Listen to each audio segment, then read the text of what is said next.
A ship weighs thousands of tons, so why doesn't it sink like a stone? And how does it glide across the ocean like it owns the place? Let's find out.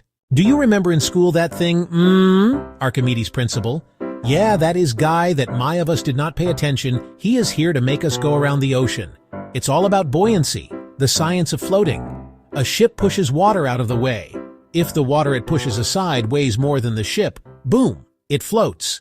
Even though ships are super heavy, they're mostly hollow inside. That makes their average density less than water. Most people see it complicated.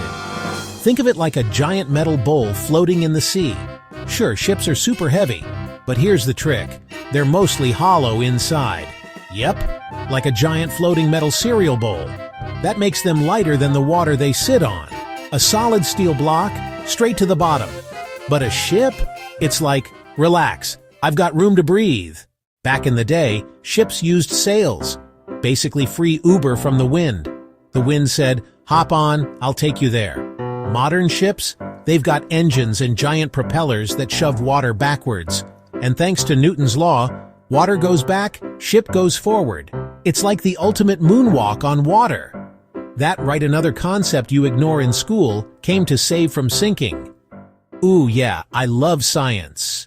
But wait, why don't ships just tip over in big waves? Easy.